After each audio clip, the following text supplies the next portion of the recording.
Dieu. Alors que la haine à l'encontre des musulmans se traduit quotidiennement par des discours stigmatisants dans les médias, des pratiques discriminatoires ou des agressions physiques, nous avons aujourd'hui un robsiste, candidat à la présidence, un délinquant multirécidiviste condamné pour ses propos islamophobes et qui distille son venin tous les jours sans être inquiété.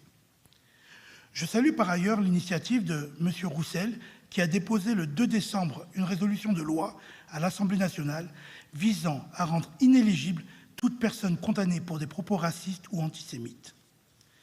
L'islam a peu à peu été construit comme un problème, et l'islamophobie est devenue l'arme favorite d'un racisme qui ne dit pas son nom.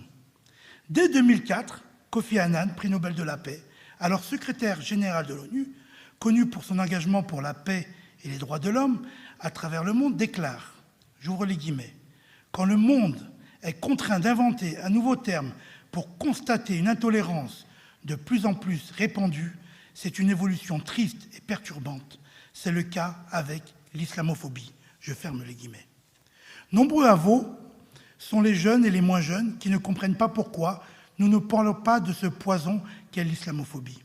Ils subissent ce fléau et demandent des réponses. C'est pour cela que je me permets d'en parler aujourd'hui. En prenant en compte ce phénomène, les musulmans peuvent imposer leur voix et contrer les discours hostiles qui les visent. Ainsi, le problème réside dans le fait que les musulmans voient leur statut de victime sans cesse mis en question ou nié. Pire, lorsqu'il est question d'islamophobie et de racisme à leur encontre, ils sont souvent critiqués en retour. L'hésitation, la crainte à nommer ce mot qu'est l'islamophobie met en évidence la difficulté à appréhender la particularité d'un racisme qui vise les populations musulmanes sur la seule base de leur appartenance religieuse.